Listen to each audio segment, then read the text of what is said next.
Vamos lá. Boa Opa, noite. E aí, pessoal?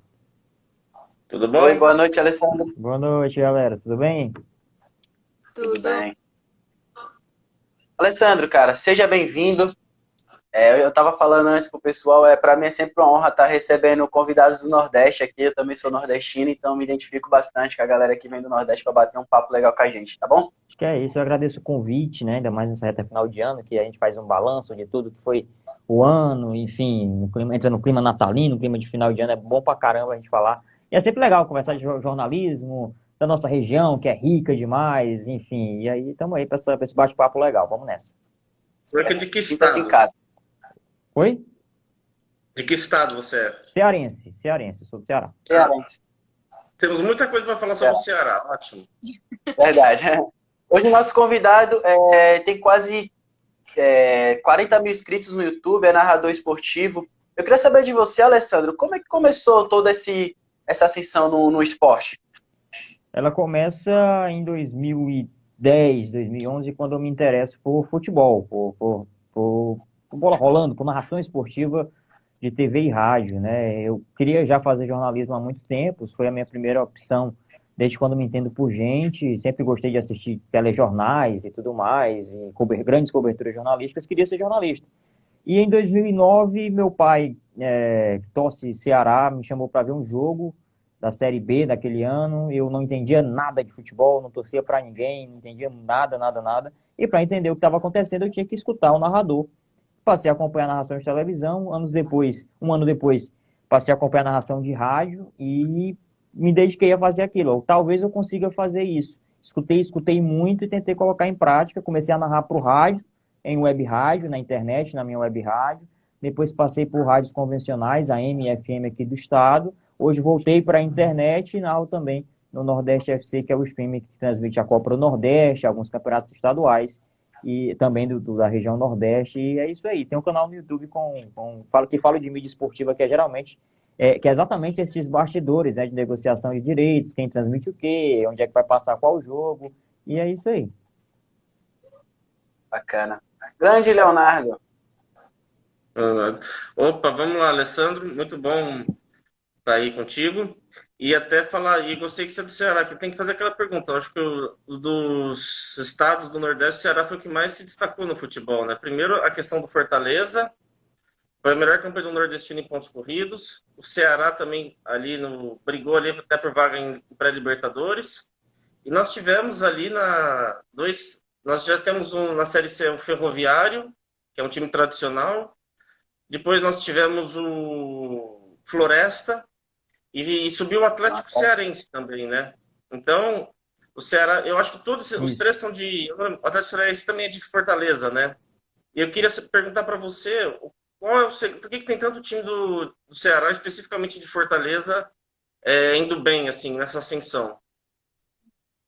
E até assim, eu acho que Fortaleza deve ser a cidade com mais times entre séries A, B e C do Brasil, né? Deve Eu ser. poderia checar, mas eu acho que sim. É, Eu queria saber por que esse bom eu acho momento também. do futebol cearense, inclusive da capital. Cara, o planejamento, né? A estrutura, o olhar mudou muito vamos lá, 10 anos para cá. 10 anos atrás, a gente estava, ok, vamos começar 2022 agora, a gente puxa 2012. A gente tinha um Ceará na Série B do Brasileiro, um Fortaleza em mais um ano de Série C, que já tinha batido na trave e quase caía para a Série D lá em 2011. E os outros clubes também. Tinha o Icasa, que tentava na Série B, que volta, agora está na Série D, que após o acesso do Atlético Cearense, conseguiu uma vaga lá, que não é da capital Icasa, é da região do Cariri, e a região sul do estado, Juazeiro. de Juazeiro do Norte, a terra de Padre Cícero e tal.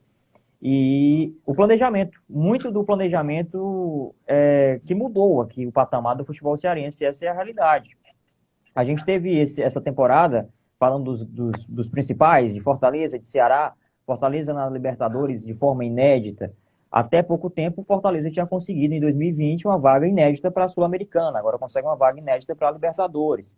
O Ceará, em 2011, jogou Sul-Americana pela primeira vez, porém foi com confronto doméstico, confronto nacional contra o São Paulo. Foi nesta temporada de 2021 que jogou fora do país também, então é um negócio bem diferente. E a gente está vivendo esses novos momentos, principalmente aqui no estado do Ceará, né? Que agora, na Série A do Campeonato Brasileiro, é o único estado do Nordeste que tem representantes da Série A, é o estado do Ceará com Fortaleza e com o Ceará. A gente viu o Sport caindo, o Bahia, que caiu também para o próprio Fortaleza na última rodada. E é uma mudança de patamar que até pouco tempo a gente via que era mais Recife, era mais Salvador, era essa galera que dominava o futebol nordestino, com os grandes confrontos, os grandes clássicos, e agora muda essa história muito por conta do planejamento. E puxando o recente, eu acho que tem ainda o efeito Rogério Ceni na parada de 2018 para cá, quando ele vem, traz essa filosofia de que você pode mais, que pode pensar fora da bolha, um time campeão brasileiro da Série B, coisa que nunca tinha acontecido, o Fortaleza levanta esse título, automaticamente a rivalidade, quem está do outro lado quer fazer melhor também, porque tem a questão da zoação, enfim, de tirar sarro e tudo mais, e isso vai fazendo com que a gente tenha um campeonato que teve esse ano. O Ceará demitiu um técnico ainda no primeiro turno, porque a campanha do Fortaleza estava melhor e o Ceará não só empatava, sofreu com isso. Na última rodada chegou com chance de classificação para a Libertadores, não conseguiu, mas agora o planejamento é esse. O planejamento é esse para 2022 e olha só, como eu falei, há 10 anos a gente não tinha nada disso aqui, era outra realidade. Era outro, enfim, era impossível a gente sonhar em ter um clássico rei na primeira divisão, porque um estava na B e outro estava na C. Hoje em dia a gente tem um clássico rei e tem também Libertadores agora para o Fortaleza ano que vem, tem Sul-Americana para o Ceará também, que é uma grande conquista, diga-se de passagem, e tem um crescimento do futebol nordestino e principalmente do futebol local, do futebol cearense. O Floresta também tem uma grande organização, um grande planejamento, classificou agora pela primeira vez para a fase de grupos da Copa do Nordeste, inclusive eu narrei o jogo classificatório contra o Ferroviário, ou seja, os dois cearenses chegaram nesta fase para decidir quem ia disputar a Copa do Nordeste na fase de grupos, passou o Floresta nos pênaltis, e isso mostra o poder de visão. E um faz, o outro vê que dá certo, o outro vai, aposta, faz um investimento na base, faz um investimento na estrutura do clube, e a gente vai vendo os resultados sendo colhidos agora ao longo dos últimos anos. E, surpreendentemente, eu confesso que estou surpreso também, de forma até rápida, né? Porque a gente puxa de 10 anos para cá, como eu falei, o relato era aquele, era Série B, era Série C, era Campeonato Cearense, Copa do Nordeste, o Ceará batia na trave, Fortaleza mal classificava para a fase de grupos, às vezes nem participava da competição. Agora não, é outro, como diz Bruno Henrique, né, outro patamar para o futebol cearense. E só para dar um outro dado que eu acho interessante do futebol cearense, já passo para a Tainá, que chamava muito a minha atenção isso de pressão Fortaleza Ceará. Em 2009, né, o Guarani de Sobral ganhou a Série D do Brasileiro. Ele foi o primeiro time cearense a ganhar um título nacional. E o Guarani de Sobral dizia, nós somos os únicos cearenses que tem um título nacional. Agora já quebrou isso com o Fortaleza, né? Mas tinha essa pressão do time do interior ter ganho um título nacional. Primeiro que Fortaleza e Ceará. Ah, bom. Oi. Tainá?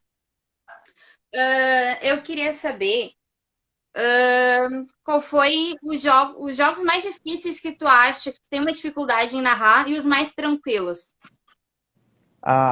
Um jogo difícil que eu fiz e ao mesmo tempo muito, muito bom de fazer pelo desafio e pelo contexto foi o jogo lá na Argentina, entre Independiente de Avejaneira pela Sul-Americana. Eu trabalhava na Band News FM aqui do estado e a gente viajou, a gente foi para a Argentina no voo do clube, acompanhou toda a experiência, desde o embarque daqui até lá, a festa que fez, a invasão que fez a torcida do Fortaleza. Cara, foi um contexto incrível, entendeu? Então, eu era o locutor mais jovem do estado lá, fazendo o jogo, e isso tinha uma responsabilidade enorme. Eu sabia da responsabilidade que eu tinha. No palco onde até foi citado, né, você citou o maior campeão de Libertadores, tanto que o nome do estádio é Libertadores de América, lá em Avejaneda. Eu vivendo Isso, é uma outra realidade. Imagina para mim um moleque de 23 anos, 22 anos, 22, 23, para administrar tudo isso.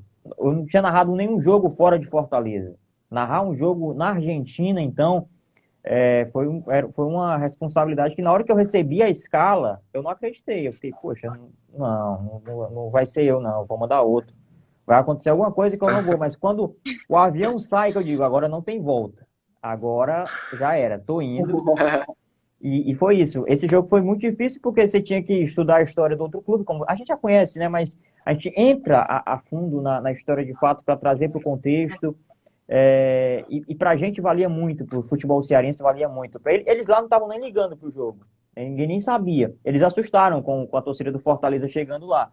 Mas para o futebol cearense foi um jogo muito marcante. Eu acho que quem vai viver agora na Libertadores essa experiência que eu tive lá na Sul-Americana, que tinha torcida ainda, acho que foi em fevereiro de 2020, um mesinho antes da pandemia estourar no mundo inteiro. Então, foi algo que selou, de fato, um passo muito importante na minha carreira, um jogo muito difícil de fazer. Foi a derrota do Fortaleza por 1-0, mas eu acho que foi a derrota que o torcedor do Fortaleza mais curtiu de toda a história do clube, porque o que aconteceu ali na Argentina foi um negócio de louco. Eu não consigo descrever, não. Acho que a gente passaria a noite inteira falando aqui e eu não conseguiria descrever. Como é que tu foi tratado chegando na Argentina para narrar esse jogo? Te receberam bem ou te trataram mal pelo fato de tu ser brasileiro? Não, eu não tive problema nenhum, né? Não tive problema nenhum, até porque eu estava com toda a equipe, né? A gente estava com a torcida do Fortaleza, tipo, o torcedor do Fortaleza invadiu Buenos Aires. Parecia que a gente estava no centro aqui de Fortaleza. Então, muito dificilmente a gente só encontrava Uber, táxi, que eram de lá, né? E eles conversavam, a gente falava que veio para cobrir o jogo, que tinha ido lá cobrir o jogo. Eu não tive nenhum problema, até porque eu estava com a equipe completa lá, a rádio viajou com a equipe completa e a gente teve todo um suporte lá. E quando alguém não entendia muito bem uma coisa, o outro explicava, a gente estava tentando pegar. Teve umas pequenas falhazinhas de comunicação, o padrão Comebol, que é a entidade que organiza a Sul-Americana e a Libertadores, dificultou para a gente a entrada no estádio, a gente entrou faltando pouco tempo para começar a transmissão, o equipamento não funcionou, a gente foi na base da raça mesmo para transmitir o jogo. Mas em termos de tratamento, de receptividade, a galera lá foi super de boa, muito legal mesmo. Foi uma experiência que eu até tinha dito, cara, eu vou voltar na Argentina depois, só para viajar mesmo, porque é muito legal lá. Veio a pandemia, né, adiou os planos para quem sabe um pouco mais para frente, mas essa experiência de narrar lá, de ser recebido pela galera, foi bem bacana mesmo. Legal. Alessandro, hoje os clubes do Nordeste são exemplos de gestão, né? Não tô falando só do Ceará, mas no geral do Nordeste. É o próprio caso do Confiança mesmo, são exemplos de gestões, né? Os clubes do Nordeste. O que explicar esse grande sucesso de gestão dos clubes? Cara, eu acho que é o pé no chão, para ser bem popular mesmo falando, sabe? Você sabe até onde pode ir. A gente sabe que o Confiança, como você citou, vamos lá, um Ceará que não é muito ousado em contratações. O Fortaleza eu acho que já é um pouquinho mais ousado, mas mesmo assim a gente percebe algumas palavras enfim, presidentes, dirigentes, dizendo que não vão fazer grandes loucuras, né? Porque foram em grandes loucuras que Vasco caiu, que Cruzeiro caiu, que não conseguiu voltar, que Botafogo caiu, mas já voltou, que essas grandes equipes que a gente vê que o São Paulo quase cai agora também, brigou ali na parte de baixo, o Santos do mesmo jeito, com um elenco muito pesado, uma folha muito pesada, e eu acho que é isso, é o pé no chão. O brasileiro sabe economizar por natureza, né? A gente é obrigado a saber economizar, porque senão não vai para frente. E o futebol não é muito diferente, não. E o Nordeste sabe que é mais difícil que como é que eu posso falar? Logística para os jogos. O nordestino viaja mais para ir jogar um Brasileirão Série A, um Brasileirão Série B, né? Até a Série C é um pouquinho mais regionalizada, mas a Série A e B é complicado para os nordestinos, principalmente agora para o cearense, né? Que é o mais distante, inclusive, em relação aos demais estados das outras regiões.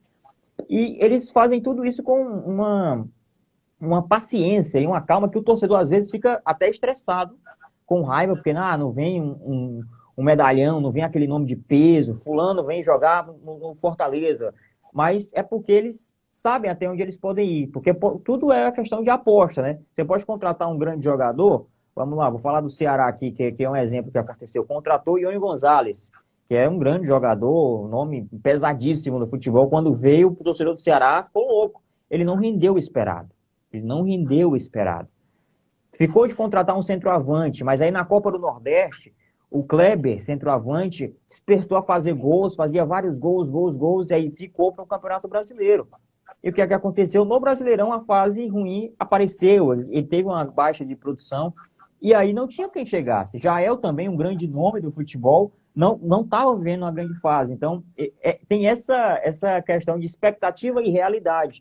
Tem que fazer uma aposta, mas a aposta tem que ser assertiva, tem que ser certeira, porque senão pode ser difícil. Você vai ter um gasto alto para um resultado que não vem, para um retorno que não vai ser dado. E eu acho que o futebol nordestino tá na primeira, digamos assim, tá nessa ascensão por causa disso. É pé no chão, explicando para o torcedor, olha, não deu para contratar fulano porque é muito caro, o clube só pode pagar até isso, pediu tanto, não deu para pagar, e é nisso que o torcedor sabe, né? E aí, tanto que chega junto. Planos de sócios torcedores agora no final da temporada, o Ceará passou dos 30 mil sócios, o Fortaleza passou da casa dos 20 mil sócios, e isso crescendo agora nessa reta final. Você viu as festas das torcidas nos estádios, nos jogos em casa, aqui no Castelão, porque a galera chega junto mesmo. O torcedor aqui se sente, de fato, parte do time, do clube, e ajuda, seja apoiando durante o jogo, seja vaiando na hora que tem que vaiar, ou não vaiando na hora que não tem que vaiar, e participa de fato e entende que, por mais que a gente esteja em realidade, que hoje Fortaleza está no Libertadores em fase de grupos, um negócio que ninguém imaginava, coisa que o Ceará está na Sul-Americana, que a gente não imaginava, porque o Ceará chegou a brigar para não cair lá no metade do campeonato. Isso tudo o torcedor entende, ao mesmo tempo que, quando vê que é possível, sempre quer mais, quer um passinho para frente, quer um pouquinho mais, e é desse jeito aí, é devagarinho, é com calma, tendo algumas... tendo um pouquinho de paciência, acho que a gente consegue chegar um pouquinho mais longe, né? Projetar um pouquinho mais para os próximos anos. É o 5º ano do futebol cearense na Série A, contando o Ceará que subiu primeiro, depois veio o Fortaleza, vem a 5ª temporada, e isso já não são mais times que subiram para a Série A. A gente já pode falar que Ceará e Fortaleza são clubes de Série A, pois já são a 5ª temporada, caso venha um rebaixamento, coisa que ninguém aqui quer, pelo menos aqui no estado, ninguém quer um rebaixamento no Ceará ou do Fortaleza, claro, um rival e o outro vai querer, um do outro, mas no geral mesmo, se acontecer, vai ser algo que eu acho que vai ter uma base para se reestruturar, porque tem um caixa, o Ceará devia algumas coisas, o Fortaleza também, ambos já estão com as dívidas bem menores, a ponto de serem quitadas, e isso pro futebol cearense, para a galera que gosta só do futebol mesmo, não entende muito, mas para a galera que entende um pouquinho de planejamento, e a gente sabe como é em qualquer negócio da vida, é crucial, é ter pés no chão e saber o que é que está fazendo com consciência. E na hora de apostar em alguém que possa dar certo. Boa. Grande, Léo. Então, eu vou fazer 2 perguntas. Uma em cima, e até agradecer a nossa audiência, e uma do Ad Goleiro RBJS01. Obrigado pela pergunta aí, que ele quer saber do nosso convidado se, quando ele foi para a Argentina, chegou a aprender a falar espanhol. E antes de responder, deixa eu só emendar a minha, que é o seguinte, eu queria que você falasse uma coisa que você tocou no assunto muito por cima, que é a questão da logística, às vezes, para os nordestinos. O pessoal, às vezes, não tem muita noção do sul e do sudeste. Por exemplo, um time de São Paulo, de Rio, ele pega um avião, ele vai para o Nordeste e volta. E vai para um tal lugar e volta. Um time, por exemplo, do Ceará, da Bahia, de Pernambuco, normalmente tem que pegar um voo Brasília e, às vezes, São Paulo. Ou, às vezes, um voo São Paulo, Rio Grande do Sul. Aí, Rio Grande do Sul, São Paulo, Brasília. E, às vezes, Nordeste. E, às vezes, demora o voo. Às vezes, tem problema nas conexões. Então, é tudo mais cansativo. Eu queria que você falasse um pouco sobre, detalhar como são as logísticas dos clubes e responder a pergunta se você chegou a aprender a falar espanhol. Eu dei uma estudada leve, né? Eu soube um mês antes do jogo. O jogo era, sei lá, dia 11 de fevereiro.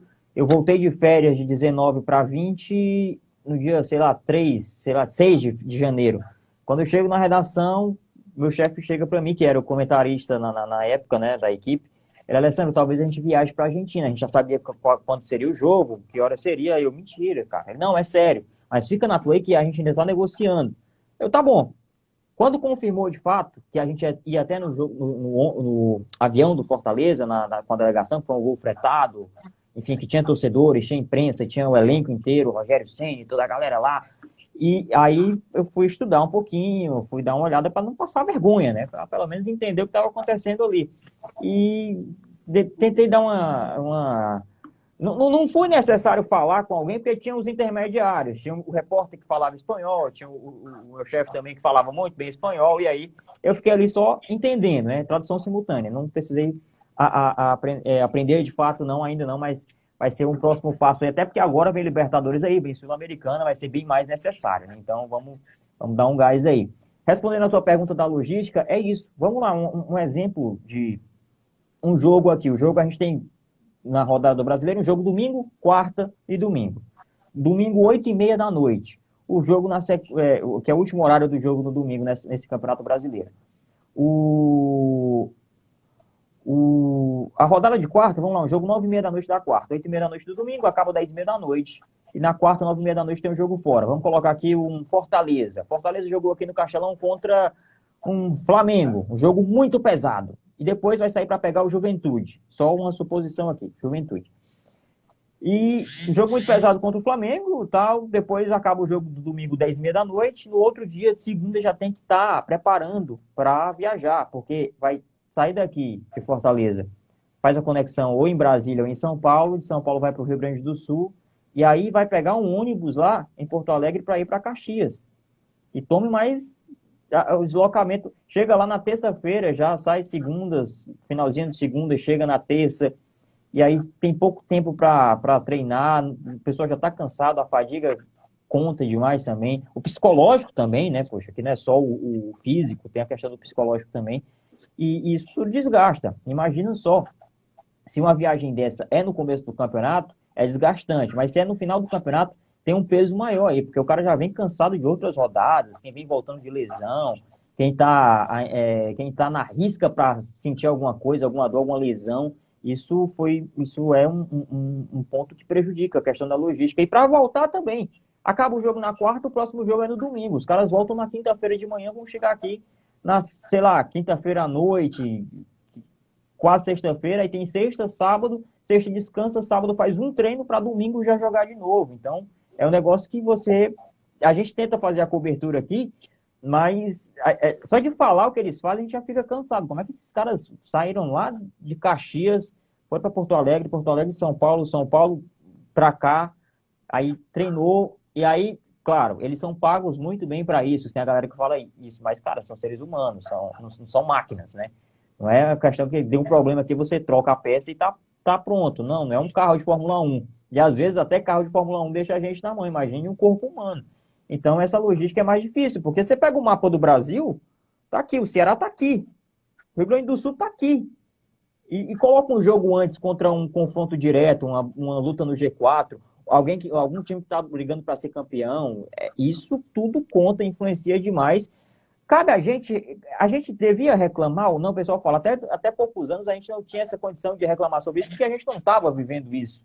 Mas, ao mesmo tempo, falta um pouquinho de olhar de quem organiza, né, da CBF, enfim, que o campeonato fica todo concentrado ali, eixo Rio, São Paulo, Minas, Rio Grande do Sul, o Sudeste e o Sul do país, e aí, quando sobe, principalmente agora em 2022, que vai ser mais difícil ainda, porque só tem Ceará e Fortaleza aqui do Nordeste, não tem mais nenhum outro. Então, o Ceará não vai, tinha viagem para Bahia, não tem mais, tinha viagem para Recife para enfrentar o Sport caiu. Agora não vai ter mais, essas duas viagens aqui vão ser para os outros estados mais lá embaixo, digamos assim, no mapa, e vai ser mais difícil. Agora, tanto que até o presidente do Ceará cobrou uma logística melhor do governo do estado. O governador aqui falou que, por conta da pandemia, a questão aérea foi afetada, e a gente entende também perfeitamente, mas tem que ter um investimento e tem que ter também um olharzinho melhor para o futebol cearense, porque se até agora ninguém olhou, a gente chegou até aqui, tendo um pouquinho mais de suporte, não estou falando ajuda, estou falando só de suporte, auxílio.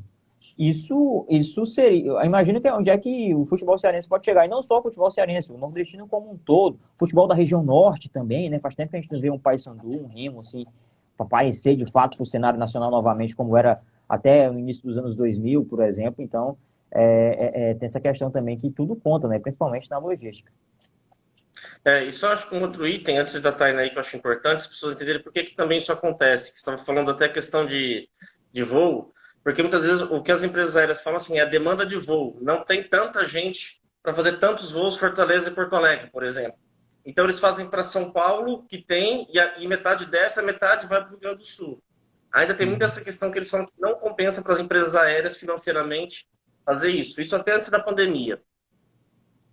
É verdade. Essa questão também, né? Deixa eu só ler aqui como... Pode continuar, pode Não, continuar. só essa questão Não, pode empresa, falar. da empresa aérea, né? Da empresa aérea que tem uma empresa contratada pela CBF, que é parceira do Campeonato Brasileiro, mas não, ela faz a parceria, mas ela só cede a aeronave, digamos assim, praticamente, né? Porque não tem a logística de fato para o clube sair e fazer a viagem específica para aquele evento. Ele viaja como qualquer um outro. Então, se você comprar uma passagem no mesmo voo, você vai ver o time lá indo para o mesmo destino que você. Ou não, só para fazer a conexão, né? Dependendo se for São Paulo, Brasília, e isso aí conta demais. Beleza, deixa eu só ler aqui o comentário do João, que ele fala assim: Alessandro, já tem mais detalhes sobre a cobertura que a Band está preparando para o Mundial de Clubes de fevereiro, que terá o Palmeiras como seu representante brasileiro? Tem sim, né? Pegou todo mundo de surpresa essa informação no sábado. Eu achei que não teríamos mais informações de mídia esportiva assim quente desse ano. A gente se enganou. Sábado só a informação que a Globo perdeu os direitos para a Band. E essa é a realidade. A Globo perdeu. A Band conquista, mas porque a Globo vacilou. Essa é a real justificativa que aconteceu. Está preparando uma baita cobertura. Eles vão com vontade de fazer. Para a Globo seria mais um ano de Mundial, ela tinha os direitos do Mundial. Para a Band vai ser o retorno ao Mundial desde 2013, né? Ela mostrava com o sublicenciamento da Globo no contrato antigo, agora ela vai ser emissora oficial e vai transmitir com exclusividade em fevereiro. E eu não sei como é que vai ser a campanha do Palmeiras, mas o que a gente sabe é que depois que um campeonato sai da Globo, coisas malucas acontecem, coisas grandes acontecem. Né? A Libertadores saiu da Globo, foi para o SBT, 2 finais brasileiras, né? E Palmeiras e Flamengo, Palmeiras e Santos, Palmeiras campeão nas duas. Fórmula 1 saiu da Globo, foi para a Band, uma temporada maluca que a gente teve, grande temporada da Fórmula 1, e agora o Mundial. Eu, sinceramente, colhi algumas informações já falando de Band, da cobertura, vão mandar profissionais para os Emirados Árabes, narradores, alguns em loco nas transmissões. Serão 6 partidas, ia até ser um assunto de vídeo que eu ia gravar mais para frente, mas vão ser 6 partidas na TV aberta, na Band, na TV Bandeirantes, e o restante todos no Band Esportes. Então, na Globo, a gente poderia esperar apenas o jogo do Palmeiras da estreia, e se passasse, né, da semifinal, o jogo da final. Se caísse para o terceiro lugar, eu acho que a Globo não transmitiria como fez neste ano, ela não transmitiu. Mas a Band vai mostrar tudo, independente, o jogo do Chelsea, o jogo do Palmeiras, quem passar, o terceiro lugar, a semifinal, a final, tudo a Band vai mostrar, e são 6 partidas, não é informação apurada minha não, quem deu com a língua nos dentes foi o Neto, ontem lá na Rádio Bandeirantes, ele falou durante lá o programa, a gente pegou a informação, e ele falou que são 6 jogos, e que a Band está preparando uma baita cobertura, vai enviar profissionais, repórteres, produtores, narradores, comentaristas, e isso é muito legal, porque sem os direitos de competição, a gente percebe que a Band tem já o programa esportivo, os Donos da Bola, o Jogo Aberto, né, a Renata Fão, Milton Neves também com o terceiro tempo, lá, a programação especial da Band, e isso tudo vai ficar mais forte lá em fevereiro, né? Quando começar o Mundial, a gente vai ter uma baita cobertura do Grupo Bandeirantes, digna como foi Fórmula 1, que foi uma grande cobertura também. Eu acho que, até para trazer minha opinião para cá, o que eu disse lá no canal, a maior cobertura do ano, em termos de mídia esportiva, em termos de transmissão, foi da Band na Fórmula 1, pelo valor que deu ao evento, pelas horas dedicadas ao evento e pela qualidade de profissionais envolvidos na transmissão. Então, eu não espero diferente para o Mundial em fevereiro, não. Legal, bacana. Tainá? Eu só queria, antes da minha pergunta, ler o comentário. O AD goleiro BJS01, ele comenta: vai ser bem legal ver o Palmeiras ser bimundial na Band. Tem essa questão também, né? Saber, tem essa questão. É mundial? Tem mundial ou não tem? Eu, sinceramente, vou com o que os órgãos oficiais dizem. Se tem mundial, a gente diz que tem mundial. Se não tem mundial, a gente diz que não tem mundial. Agora, o fato é, o que acontecer é a Band que vai mostrar. Imagina isso, se o Palmeiras é campeão e a Globo abriu mão disso. Então, de fato, o Palmeiras é campeão, você está vendo o Palmeiras sendo campeão mundial, e quem está mostrando é a Band. Então tem tudo para, pelo menos, beliscar ali a liderança, tirar a liderança da Globo, que é numa faixa horária que a Globo, enfim, a Globo sofre um pouquinho com a Record, que é 1h30 da tarde, ali tem um balanço geral, a Globo sofre na audiência com o jornal hoje, né? Até agora voltou um pouquinho a ficar mais na ponta, na liderança, mas com o Mundial, acho que a Band, que hoje é a quarta emissora, né, em termos de tamanho, de porte, de cobertura, é a quarta emissora do país, tem tudo para fazer que nem fez com a Fórmula 1 e voltar a liderar. Vamos ver, será que o Palmeiras leva? Então, eu queria saber como é que tu vê os times do Ceará para as competições sul-americanas. Se eles estão se preparando, se tu acha que eles já estão com um time competitivo para os confrontos. O Fortaleza tem uma base melhor que a do Ceará, embora o elenco do Ceará no papel seja melhor que o do Fortaleza, né? Só que isso no papel, Ione Gonzalez, Jael, já falei, né? Tem enfim, o Steve Mendonça também. Essa galera, o Ceará começou a contratar, trouxe alguns jogadores o Richardson, que já tinha jogado aqui na Série B, saiu para ir para o Japão, estava voltando para cá. O Fortaleza está se movimentando, está fechando com o Fernando Miguel, né, que já vazou a informação, falta só a confirmação do clube, e está começando a se formular. Ainda está distante para a competição internacional. O sorteio vai acontecer lá no final de março, em abril é que a gente vai ver como é que vai ser tanto a Sul-Americana quanto a Libertadores. Agora, eu tenho a expectativa de, pelo menos, o Ceará, que é o objetivo que o presidente do Ceará falou, passar de fase na Sul-Americana e, por que não, Fortaleza passar de fase na Libertadores. Passar uma fase, entendeu? Tá lá. Jogou fase de grupo, já é uma vitória, mas passando de fase é uma conquista melhor ainda, que você vai para um mata-mata, é um negócio bacana. Tem a questão também da quantidade, né, de valor que entra. O Fortaleza vai receber cerca de 21 milhões, né, por conta da participação só na fase de grupos. É uma grana boa pra caramba, que enriquece o caixa do clube, né, que coloca lá um caixa bacana para trabalhar, para ter uma base. E isso foi bem legal. E a expectativa é a melhor possível, principalmente pro lado do Fortaleza. O torcedor do Ceará ficou um pouquinho frustrado por conta que não foi para pré-Libertadores, né? Que não conseguiria ir para a fase de grupos com a campanha que fez na reta final.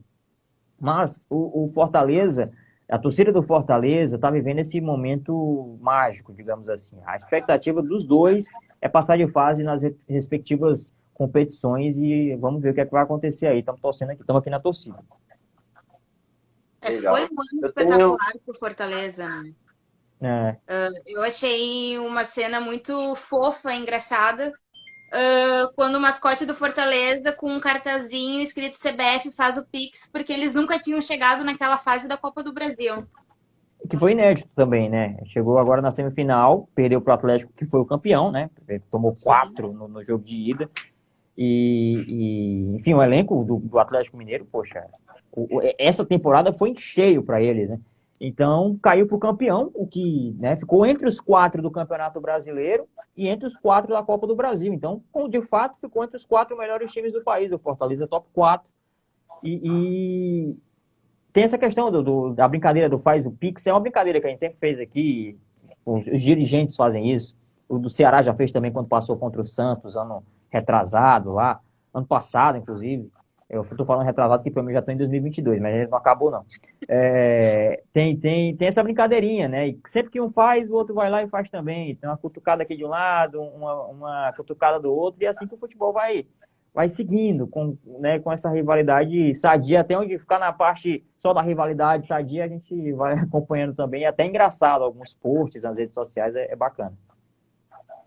Cauã, antes de te passar, eu só quero ler o comentário do Robson Nogueira, que ele diz que ele brinca. Até a Band tem Mundial e o Palmeiras não. Palmeiras não. #paz. Eu queria saber de você, Alessandro, qual é o maior clássico do futebol nordestino? E tem uma outra pergunta também. Mesmo com todo esse sucesso do futebol cearense, do futebol nordestino em si, você acha que ainda tem um preconceito? O futebol nordestino ainda sofre um preconceito? Cara, eu vou começar respondendo a tua segunda pergunta, porque é um assunto polêmico e eu concordo que tem um preconceito. Tem um preconceito. Outro dia, na ESPN, o Mauro Naves estava questionando o tanto de números de vagas destinadas ao Brasil para ir para a Libertadores, para a pré-Libertadores e para a Sul-Americana. Questionando que algumas equipes com porte menor estariam nestas competições. Só que a gente não via esse tipo de comentário quando o São Paulo se classificava, quando o Corinthians se classificava para a pré-Libertadores, quando o Grêmio se classificava, onde é que o Grêmio está agora? Quando o Santos se classificava para essas competições, a gente não tinha esse comentário. Não tinha esse questionamento. Tem muita vaga para o Brasil, não acha não? Tá avacalhando aí. Aí basta o Fortaleza chegar, basta um Ceará chegar, basta um América Mineiro chegar também. Não estou falando só do Nordeste, não. Estou falando das equipes de menor porte, né, que não tem tanto investimento, que estão mais com o pé no chão, que sabem que todo o dinheiro que entra é crucial para assinar ali folha com jogador, contrato de jogador, enfim. E a partir do momento que essas equipes chegam, um Red Bull Bragantino que tem bom investimento, né, mas tem uma expressão menor, ainda mais com essa marca Red Bull agora, que vem esse questionamento, a gente percebe um pouquinho, um ar de preconceito. Como a gente teve comentários enfim, de rádios lá de São Paulo, de radialistas falando que o futebol nordestino não prestava, que era muito fraco, que era um lixo. De fato, teve gente que falou isso. E chega no final da temporada, e na mesma semana, esse locutor que falou isso, que torce para o Palmeiras, inclusive, e vê o Palmeiras sendo eliminado na Copa do Brasil por um time nordestino, você para e pensa, poxa, na hora que a bola rola, são 11 contra 11, são 11 histórias diferentes ali de cada lado. Você não sabe onde vem a motivação, você não sabe com quais problemas aquele clube se encontra, principalmente os clubes de menor porte. Clubes grandes também têm problemas, a gente acompanha as crises, as torcidas e tudo mais, mas você tem que medir a crítica a um certo ponto, porque quando você só faz essa crítica quando os times menores chegam, há ali um ar de preconceito. Então, acho que tem sim, com as equipes de menor porte e principalmente também com as equipes do Nordeste, né? E porque a galera custa dar o braço a torcer, a ver que a Copa do Nordeste é um grande sucesso, é um grande evento. Acho que a maior competição regional feita nos últimos tempos é a Copa do Nordeste, neste novo formato, desde 2018 para cá. E isso engrandece a nossa região, engrandece o nosso futebol e a gente mostra em campo, né, que esses comentários na prática não vingam, né? E a sua outra pergunta, qual foi a primeira pergunta, hein? Eu comecei pela última, né? Qual é o maior... Isso, qual é o grande clássico do Nordeste que você acha? Eu vou puxar para cá. Eu acho que é Ceará e Fortaleza, pelos times, pelo que aconteceu na Série A, também, pode ser, mas pela torcida, pela festa que acontece antes. Mosaicos, as luzes, os LEDs, a entrada das equipes, o barulho que faz, o Clássico Rei que aconteceu agora após a liberação do público, né, nessa retomada, né, ainda na pandemia, mas com todos os protocolos sendo seguidos, com todo mundo vacinado. Cara, negócio incrível. E você percebe que tem uma força a mais. O Ceará fez 4-0 no último Clássico Rei aqui. O torcedor do Fortaleza estava em maior número no estádio, mas o torcedor do Ceará conseguia cantar mais alto porque estava vencendo. Então vinha uma força, vinha um negócio. E antes da bola rolar, as duas torcidas fizeram uma festa incrível. A finalização da Série A agora, né, o Fortaleza e Bahia, o que aconteceu ali com a torcida do Fortaleza, que eu vi também lá no Castelão, em 2019, que foi contra Fortaleza e Bahia também, né, lá em 2019, que o Fortaleza carimba uma vaga para a Sul-Americana, em 2021 carimba uma vaga para a Libertadores contra o Bahia, rebaixa o Bahia também, mas a festa que a torcida faz é um negócio que a gente não consegue explicar. A gente olha assim e, às vezes, a gente não consegue entender aquilo que a gente está vendo de tão bonito que é. Porque, e olha que isso começou, não foi de agora, não. Fortaleza, desde a Série C, fazia aqui, o Ceará, desde a Série B também, começou a fazer, e um vai instigando o outro, e um vai incentivando o outro, digamos assim, a querer fazer melhor. Fez um mosaico aqui de determinado tema, o outro vai lá e faz também. Tanto que quando se encontram no Clássico, é a festa que a gente vê aí no Brasil inteiro. Eu puxo para cá por causa disso, pelo amor que a torcida tem. É um negócio que o Brasil inteiro se impressiona quando vê um Clássico Rei, não só pelo futebol, mas pela torcida, que eles fazem, de fato, o som ambiente, que dão ali aquele tempero, de fato, do jogo, que dá toda a diferença, né? Eu que já fiz vários jogos com torcida e sem torcida agora na pandemia, né? É totalmente diferente. São dois eventos totalmente diferentes, jogos com torcida e sem torcida. Leonardo. Primeiro eu vou ler aqui o comentário do Robson Nogueira, que ele fala assim: vale ressaltar que o espanhol da Argentina é diferente do espanhol da Espanha.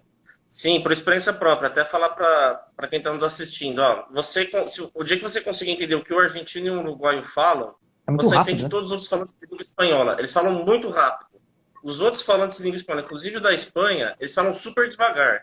Então, gente, começa pela Argentina e Uruguai, e depois, você entendendo o que eles falam, você entende os outros, tranquilamente. A gente fez uma E matéria lá na Argentina que tinha um maluco lá, um torcedor do Fortaleza, que conhecia o Fortaleza através do grande poeta Braulio Bessa. Lá na Argentina tinha uma loja lá e colocou. É de frente para La Bombonera, a loja que ele tem, lá no bairro La Boca, né? E ele não é argentino, ele é venezuelano. E aí a gente conversava com os argentinos, o Braulio Bessa, grande Braulio, um abraço para ele. A gente conversava com os argentinos, era num ritmo. Quando ele foi dar entrevista, eu não entendia nada. Meu amigo. E aí eu tava virado, a gente tinha chegado da viagem 3 da manhã, não dormiu nada, foi para fazer essa matéria. Eu disse, eu tô com muito sono, eu não tô entendendo o que esse maluco tá falando. É porque todo mundo fala que a mulher dele é argentina. A mulher dele falava normal, assim, dava para entender. Ele não dava, porque era muito rápido. E aí, no final, que eu vim descobrir que ele não era argentino. Agora eu peguei, que o negócio aí é diferente.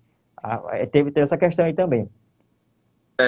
Aí eu vou complementar rapidão antes de entrar na pergunta. Porque quando eu fui para o Uruguai, também no meu hotel, tinha um atendente de manhã e um de noite. O de dia eu não entendia nada que ele falava. Nos primeiros dias que eu fiquei lá, eu não entendia nada. O da noite eu entendia tudo. O de dia eu tinha que ficar, às vezes, pedindo para ele repetir. E eu achava estranho aquilo. E depois eu descobri que o da noite ele era colombiano. Aí eu falei, por isso essa diferença. Aí que era... Mas eu queria voltar a falar a questão da televisão, até que tocou num ponto que eu acho curioso. E eu queria ver você como narrador, como é que você sente. Antes, existia muito o monopólio da Globo. Que a gente sabe que a Globo monopolizava o futebol. E eu acho que existia uma relação com o torcedor, de uma forma geral, uma relação de amor e ódio com a Globo. Por que eu digo isso? As pessoas reclamavam do monopólio da Globo. Mas passava em outro canal, as pessoas não queriam assistir. Eu até vi uma experiência, às vezes, por exemplo, Copa do Mundo, algum outro torneio, e não passava na Globo. Passava tudo bem, canal oficial da Globo, às vezes passava na ESPN, ou passava não sei aonde. E toda vez que eu colocava em outro canal para assistir o jogo, que eu queria ver, opinião, eu falo isso entre amigos, família e etc. Todo mundo, põe na Globo, põe na Globo, põe na Globo. Eu falava, vocês não reclamavam da Globo? Vocês queriam na Globo? E sempre tinha essa dualidade, né? E eu acho assim que tinha muita resistência do público em aceitar outro tipo de transmissão. Você acha que isso tem mudado? Porque agora nós estamos vendo a Globo perder muitas coisas. Você acha que isso tem mudado? Tem, né? Tem. Principalmente de 2020 para cá, né? A gente teve a saída do Campeonato Carioca da Globo, ela abriu mão depois daquela questão da MP lá do futebol, que foi um negócio totalmente maluco, e o Flamengo transmite no YouTube, a Globo abre mão do campeonato, a final passa no SBT depois de 20 anos praticamente que o SBT não transmitia um jogo de nível nacional, em cima da hora fechando ali, foi nesse exato momento que eu criei o canal nessa época aí, para começar a falar, né? Eu tava por dentro do que estava acontecendo e a galera não me acompanhava. Se eu vou criar um canal aqui para falar isso aqui, vai que alguém queira saber. E aí eu peguei o meu canal que eu já tinha, que eu postava na narração, e comecei a falar sobre isso. Esse monopólio, cara, é controverso a gente falar. Monopólio, você pega tudo para você e você define o que é que vai ser transmitido ou não. Isso é péssimo pro telespectador, principalmente de TV aberta. A gente vive aqui no mundo de internet. Todo mundo tem um celular, tem o YouTube, tem as plataformas de streaming para assistir jogo, seja lá em qualquer plataforma, mas tem gente que não tem isso ainda. A internet aqui no país não é uma das melhores. Vocês viram que eu caí 2 vezes aqui antes da gente estabilizar a conexão. Então, a gente depende disso. Às vezes não é só a internet, às vezes é o servidor que hospeda a plataforma, às vezes tem a questão do delay também, do sinal que sai lá do estádio, vai para a internet, só para um servidor, vai para o outro. O gol sai 2 minutos antes e você só vai ver, que nem foi o jogo da Argentina lá, entre Independente e Fortaleza. Eu narrei do estádio e aqui no Brasil só assistiu quem era DAZN, só tinha DAZN. Então, eu narrei o gol 1 minuto e meio antes de sair na tela do DAZN. Fora os outros que estavam pirateando o DAZN. Então, era muito mais atrasado ainda. E aí, a Globo pegava todas essas competições e definia o que transmitia ou não, e ao mesmo tempo, para nenhuma outra emissora chegar junto, fazer uma proposta para o Campeonato Brasileiro, para a Copa do Brasil, enfim, Copa do Mundo, ela comprava esses direitos muito caros e colocava o valor lá em cima, porque sabia que ninguém chegaria. Só que uma hora essa conta chega. Muitos desses contratos não são em reais, são em dólares, né? É em dólar. E o dólar hoje em dia não está muito barato, né? Está na casa dos 5 e tanto aí. Tanto que a Globo abriu mão da Libertadores, que eu considero um erro, por mais alto que fosse, abriu mão ali do contrato, se queimou com a Conmebol, perdeu a Libertadores para o SBT, depois de ter perdido já o Campeonato Carioca. Aí a gente vê essa divisão de público, porque é um costume, é uma tradição. Vamos lá, Copa do Mundo, fim do ano. Quando você fala em Copa do Mundo, você escuta um gol do Brasil, você espera logo aquela musiquinha que é da Globo, do gol do Brasil. Entendeu? A narração do Galvão, olha o gol, olha o gol, olha o gol. É isso que você espera, pela tradição que a Globo tem, não só no esporte. A Globo tem uma tradição enorme no jornalismo, nas novelas, no entretenimento. É a líder, é a primeira emissora das TVs do país. Isso a gente tem que reconhecer, porque ela fez isso com mérito dela. E no esporte era desse jeito. Só que o problema do esporte era exatamente esse. Ela pegava tudo e só mostrava o que ela queria, que nem o Mundial. Esse do último agora, mostrou só o jogo do Palmeiras na semifinal. Perdeu, não passou, e não passou a disputa do terceiro lugar nem para São Paulo. Só passou no Sport TV. Ela pegava tudo para ela. Para a Globo, TV aberta, para o Sport TV, que é da TV fechada, comprava todo o pacote e priorizava o canal pago. Agora, a negociação está diferente. A gente tem outros players. A gente tem Facebook, que também transmite. A gente tem o próprio YouTube também, que entra de vez em quando aí. Tem o HBO Max, tem o Star Plus. Essa galera que está chegando junto também. E as próprias emissoras que já estão aí, ó. A Record, que voltou a investir. A Band também, que chegou junto agora no Mundial e surpreendeu todo mundo. O próprio SBT, que tem Champions, que tem Libertadores, que transmitiu Copa América, que tem Copa do Nordeste para a região Nordeste, né? As afiliadas do SBT recebem a competição só das afiliadas do SBT Nordeste. Então, é algo que a gente vê a movimentação diferente, porque tudo era na Globo. O futebol era na Globo quarta-feira, 9h30 e domingo, 4 da tarde. Hoje em dia é diferente. Hoje em dia a gente tem Libertadores terça-feira, 9h30, vai ter o Mundial na Band no dia de terça-feira, 1h30 da tarde, vai ter o Campeonato Paulista na Record, o Campeonato Carioca na Record. É algo que está mudando. Vai mudando de fato aos poucos, e isso muda um pouco a cabeça daquele que é mais acomodado, aquele que vai muito no automático. Eu digo que meu pai é um desses, assim, porque são muitos anos de tradição. Então, quando estava tendo o jogo de Libertadores, ele chegava para mim: tem jogo hoje, quarta-feira, tem jogo na Globo hoje de Libertadores? Eu, não, na Globo não tem jogo hoje de Libertadores não, pai, foi ontem no SBT. Falava isso, porque agora falta essas emissoras que compraram esses direitos a entrarem na cabeça do público como a Globo entrou lá no começo, lá quando começou isso, e mostrar que tem futebol na terça, tem futebol no sábado, tem futebol no domingo, futebol na quarta, seja lá que dia for, mas que também mostra o futebol e que não é mais da Globo, aquela competição, porque a gente tinha subentendido que o futebol que era um produto Globo. Tudo que fosse futebol, a gente veria na Globo. E até seleção brasileira a gente não viu na Globo, chegou a ver na TV Brasil, né, e não na Globo. Nessa última temporada foi um negócio maluco. Tainá. Eu queria ler o comentário do Adegoeiros BJS01. Ele diz assim: o maior clássico estadual do Nordeste é Fortaleza e Ceará, mas interestadualmente é o Bahia e Sport. Seria uma se encontrarem na Série B, vai ser bom. É um grande jogo. Agora tá na Série B, né? Os dois caíram, né? Então, sim, eu concordo com ele. Interestadual é isso. Agora, o maior clássico do Nordeste eu considero o Clássico Rei. Considero o Clássico Rei pelos motivos que eu falei. Sim. Eu queria saber contigo, voltando um assunto atrás, que tu disse de um certo preconceito da mídia aqui do centro.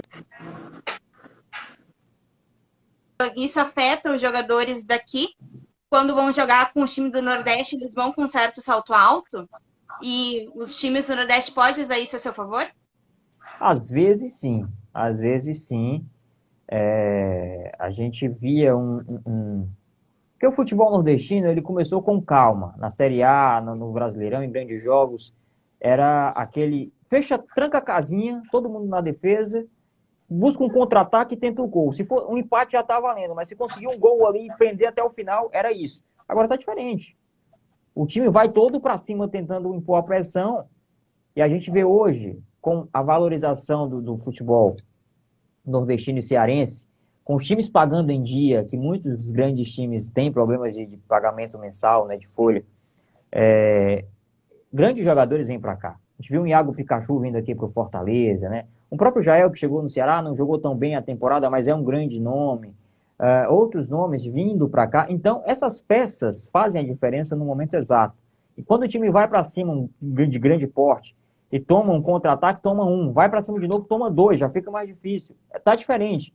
Tá tendo uma linha diferente. Os times nordestinos cearenses estão atacando um pouco mais. Tem um padrão de jogo, de fato, né? Lá em 2010, quando o Ceará participou da primeira divisão, o Ceará jogava num esquema 4-4-2, né? Que aí ele ia pro ataque, fazia um gol e depois ficava 10 aí o goleiro na defesa. Era isso, ganhava de 1-0 e se fechava.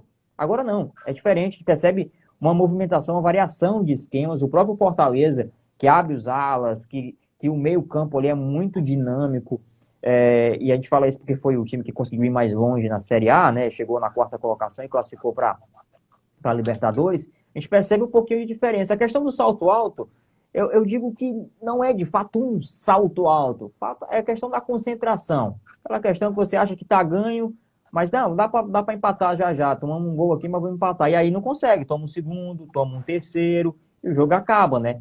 Tá ficando cada vez mais nivelado, e isso é bacana. Isso é bacana porque a gente viu Fortaleza e Flamengo, Fortaleza e Palmeiras. Fortaleza vence o jogo, os jogos, venceu os 2 finalistas da Libertadores, gente. Então, daí você tira, né? Venceu o campeão da Libertadores. É jogo por jogo, é planejamento por planejamento, e tem muito da entrega também de cada atleta, tem muito da sensação de ser uma partida decisiva a cada rodada, de ver o torcedor apoiando, isso conta demais. Eu queria saber, Alessandro, qual que é a sua referência como narrador? Se tem uma pessoa que você se inspira assim como narrador? Bem, eu comecei acompanhando os jogos, né? Eu não tinha TV a cabo, meu pai me chamou para ir assistir a um bar, lá num bar, um jogo, acho que foi Ceará e Fortaleza, Série B 2009. E aí o narrador, eu lembro que era Bosco Farias. Na época eu não sabia quem era, mas depois eu consegui pegar, fazer para o Premier, né? Que naquela época era PFC. E aí eu passei a acompanhar as narrações dos narradores, tanto aqui que era o Bosco, quanto fora, que eram os outros narradores das afiliadas da Globo no PFC, nos jogos que eu acompanhava. Quando eu fui para o rádio, aqui no rádio cearense, e no rádio tem muito disso, um locutor específico para cada clube, né? Nos jogos do Ceará tinha o J. Rômulo, Gomes Farias, ainda narram até hoje aqui, o J. Rômulo está na Verdinha, Farias está na Jovem Pan News. Do lado da Fortaleza tinha o Vilar Marques, que já não está narrando mais em rádio. Tem o Júlio Salles, que narra na Rádio Assunção até hoje. Tinha o grande Carlos Fred, que infelizmente já faleceu, mas era um grande narrador também. E tinha a galera que estava começando ali, mais nova, do rádio, que foi em que eu me inspirei, de fato, para entrar no rádio esportivo. Porque essa galera que eu falei, toda que eu falei, é uma galera mais velha, mais da velha guarda, né, mais experiente. E aí eu disse, cara, eu não vou conseguir chegar porque esses caras estão aí há 40, 50 anos narrando futebol, eu não vou conseguir chegar. E ao mesmo tempo que eu passei a escutar mais, eu encontrei Antero Neto, que narrou Sport TV, que narra aqui na Verdinha, enfim, que narra muito bem para a rádio e para a TV. Encontrei Caio César, que passou pela TV Verdes Mares, TV Diário, narrou na Verdinha também, e hoje está no projeto aqui na Torcida K, inclusive eu faço parte do projeto com ele. Ele faz as transmissões aqui deste estúdio onde eu estou falando com vocês. Tem o Denis Medeiros, que entrou um pouco tempo depois, e essa galera mais nova. E foi essa galera que me deu o start, que eu olhei, é possível. Ele é mais novo, ele é novinho. Eu ainda estava começando, era bem mais novo do que eles. Mas eu disse, então daqui a alguns anos eu posso chegar, posso tentar fazer. E foi isso que me inspirou de fato. E eles todos, eu escuto até hoje. Porque a gente pega um pouco de cada um. Eu não vou dizer copiar, mas eu falo o que você presta atenção no que ele fala. Você vê a jogada. Eu narrava na Band News FM com muito mais frequência do que narro hoje no rádio. E quando a gente fazia uma transmissão, quando terminava o jogo, eu saía para ouvir a minha narração, para saber o que foi que eu tinha falado ali, o que eu tinha dito, e para saber o que os outros narradores também tinham dito, porque a gente tinha que saber, eu queria sempre comparar o que era que eu estava focando na minha narrativa, o que era que eu estava priorizando ali na minha narrativa? Será que eu peguei algum detalhe que nenhum outro narrador pegou? Será que eu deixei escapar algum detalhe que nenhum outro narrador pegou? Então era um exercício depois dos jogos. Terminava a transmissão, eu voltava para casa escutando todas as outras narrações do mesmo jogo que eu tinha acabado de narrar para tentar pegar o que eles falaram que eu deixei escapar, o que eu falei que eles deixaram escapar também, para fazer esse comparativo e continuar me renovando, continuar fazendo narrações diferentes, para não ficar sempre a mesma coisa, sempre as mesmas palavras, sempre os mesmos, as mesmas frases, clichês, digamos assim, principalmente no rádio, porque na TV até que vai, até que cola, mas no rádio não. Como é muito mais rápido, muito mais dinâmico, se você ficar repetindo ali, vem fulano, tocar a bola na direita, tocou na esquerda, eu falar tocar 3 vezes no rádio, já vai se tornar cansativo. E isso vai fazer o ouvinte mudar para outra estação. E eu estava concorrendo com grandes nomes. E eu estava concorrendo com todos esses nomes que eu falei aqui para você. Então, a facilidade que tinha o cara de sair lá do canal no YouTube, ou de sair lá da rádio e mudar de estação, era muito fácil. Então, eu tinha que prender o cara ali. Então, por isso que eu sempre fiz esse exercício de escutar um, escutar outro, desde antes de começar a narrar, para depois começar a tentar fazer. E depois que estava narrando, continuar ouvindo esses caras para continuar me renovando e sempre aprendendo com eles, que é uma grande escola. Legal. Grande Leonardo. Léo, só antes de você fazer sua pergunta, só avisar que a gente está se encaminhando para a nossa reta final, né, da nossa live aqui. E agradecer a todo mundo que está aí com a gente até agora, mandando comentário aí, mandando perguntas, tá? Porque felizmente a gente está se encaminhando para a nossa reta final. Beleza, Leonardo? Vamos lá, então. Eu vou fazer 2 em 1. Uma que você pode fazer enquanto o João Marcos ali, né, que trabalha com a gente aqui, perguntou se consegue mostrar um pouco do estúdio pra gente. E enquanto isso, eu queria que você respondesse uma coisa, você como cearense. É o seguinte, na música, o Ceará teve um tempo atrás o Belchior, o Ednardo, no humor, Renato Aragão, Chico Anísio, Tom Cavalcante, e no futebol, Fortaleza e Ceará. O que dá mais orgulho para os cearenses? Cara, tudo. Desses aí. Tudo. O Ceará é um estado muito rico, né? A gente tem Raquel de Queiroz, José de Alencar também, cara, que a cultura cearense é rica demais. A gente tem... É um estado ainda que a gente... É um reflexo do país hoje, né? Que tem muito ódio, muita ignorância, digamos assim, mas, ao mesmo tempo, tem muita gente boa, né? Muito por conta disso. A gente é um povo acolhedor, um povo feliz, temos praias lindas, temos do que nos orgulhar em todos os aspectos, agora no futebol cada vez mais, isso é muito bacana. E é um estado muito lindo de ver, de viver, de vir conhecer. Para quem não conheceu, eu recomendo ver a Beira-Mar, a Praia de Iracema, tem o Porto das Dunas também, uma praia espetacular. E não só os pontos turísticos, mas a cultura, a história, saber de onde veio, por que Fortaleza é a capital, enfim, por que saiu de Aquiraz, veio para Fortaleza. É um negócio rico, né? E isso tudo dá orgulho para a gente. A gente se orgulha com as poucas coisas, porque, como a gente já falou em relação a preconceito, a visibilidade de fora para dentro não vem. Então, se a gente não se orgulhar daquilo que a gente é, se a gente não exaltar aquilo que a gente é, ninguém vai fazer isso pela gente. Então, a gente faz isso por conta própria. E não é só a gente dizer, não, a gente é bom demais. A gente não diz isso. A gente mostra isso. A gente faz, a gente acolhe muito bem, a gente se dedica no que faz. A gente é um povo guerreiro mesmo, como tem todo brasileiro, de fato, o cearense não é diferente, acorda cedinho para ir trabalhar em busca do sustento, em busca do pão de cada dia, às vezes não ganhando muito bem, mas é isso, é a garra do povo cearense, com muito humor. Isso é que é o bacana, tem muito humor. A gente é um povo bem-humorado por natureza. Deixa eu mostrar aqui, então, o estúdio, né, um pouquinho aqui. Está um pouco bagunçado, porque a última transmissão aconteceu acho que tem uma semana que aconteceu a última transmissão aqui, então tá tudo desligado, mas eu vou até pegar aqui, deixa eu ver se eu consigo virar a câmera aqui, ó. Pronto, aqui tá o meu estúdio, deixa eu desligar outra luz aqui para ficar mais claro um pouquinho. É aqui onde a gente faz os jogos, tem essa TV aqui, é o off-tube que a gente chama, né, de tubão ou então geladão, que é quando a gente não vai para o estádio, a gente vê aqui, pela essa TV, o jogo, aqui tá a mesa de som, né, que a gente faz a transmissão, são 2 computadores que colocam no ar. Aí aqui a gente tem uma tapadeira, que era a tapadeira do meu outro canal, do meu outro estúdio lá, quando eu não tinha o estúdio pronto, era só uma tapadeira, né? Aqui eu tenho uma plaquinha de no ar, que é onde fica o ângulo de narração, né? Que está no ar, a gente está aqui. Lá fora também tem uma para mostrar que para ninguém entrar. Aqui tem um violãozinho quando de vez em quando toca uma musiquinha e tal. E é isso, aqui acontece a transmissão. Eu faço as lives daqui, gravo os vídeos daqui e acho que é isso. Acho que deu para mostrar um pouquinho aqui. Eu estava aqui assim, ali atrás. Eu amo Muito aquela legal. plaquinha de no ar, representa demais ali. Eu via nas rádios e aí eu trouxe para cá também para o estúdio, que foi um sonho, digamos assim. Eu comecei narrando em casa. Narrava na sala de casa, na web rádio. E eu sempre quis montar um estúdio. Trabalhei em várias rádios. E olha que eu era tão viciado em rádio que eu tinha uma carga horária de 6 horas para cumprir dentro da rádio. E ficava 10 horas do dia, 12 horas do dia dentro lá do estúdio só para ficar curtindo aquela vibe, digamos assim. E aí eu montei isso aqui. Eu tenho isso aqui agora dentro de casa. Toda vez que sinto uma saudade, venho para cá, trabalho um pouquinho, isso é muito bacana. Legal. Tainá, quais são as suas considerações finais? Eu vou ler o comentário do AD Goleiros. Ele fala: muito bom ver esse cara falando de mídia esportiva. Sempre aprendo muito com ele.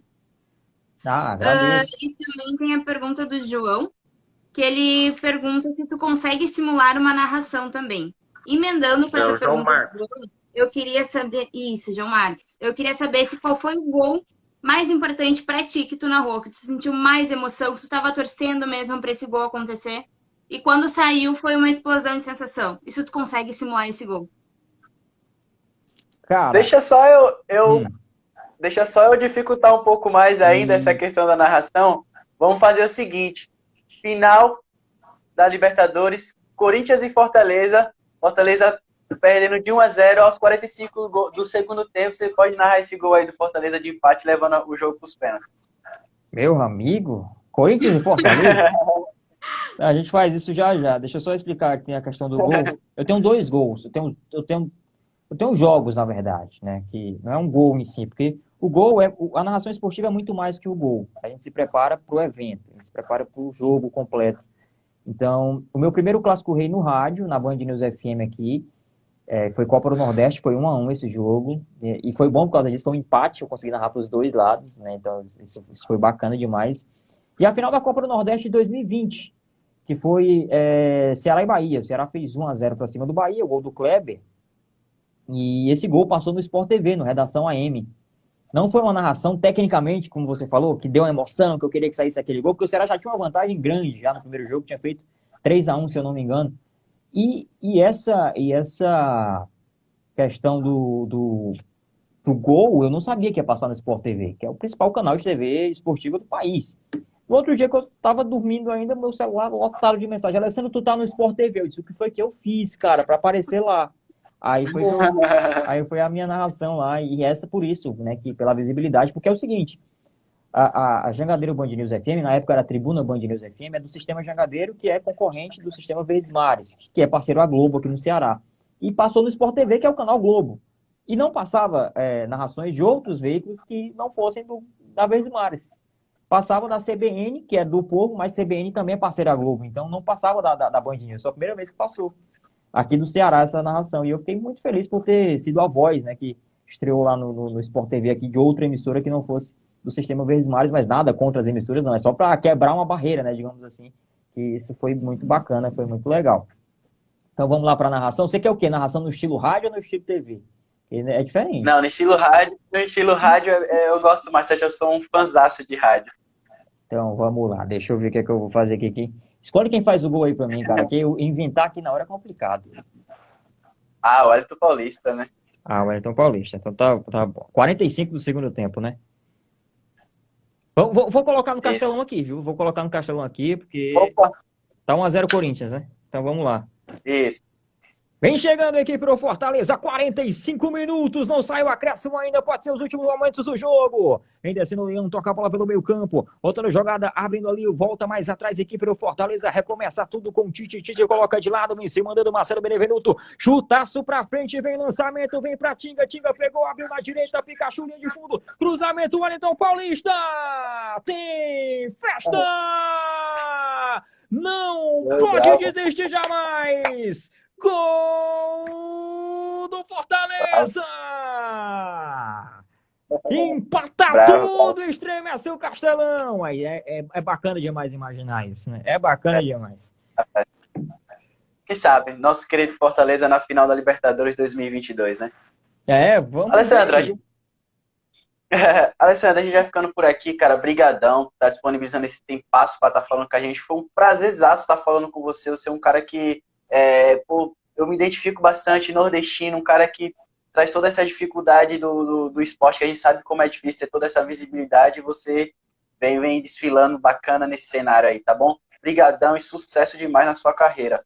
Nada, eu agradeço o convite, muito obrigado mesmo. Acompanho o trabalho de vocês aqui, há muito tempo. Sou seguidor aqui do Insta tem um tempão já. E acho bacana a cobertura que vocês dão, né? O reconhecimento a essa profissão que é tão maltratada, que é o jornalismo, né? Principalmente nos últimos tempos, né? A gente faz um serviço para a população com todo um zelo, com todo um carinho. A gente tem todo um trabalho para entregar uma notícia ali bem apurada, para passar a informação correta e a pessoa vir duvidar da gente e atacar de graça. Então, agradeço demais o convite. O jornalismo é, de fato, uma das minhas principais paixões. E o convite aqui para conversar com vocês é muito significante. Precisando de qualquer coisa, a gente está aqui, sempre na correria, mas se tiver um tempinho a gente vai atrás.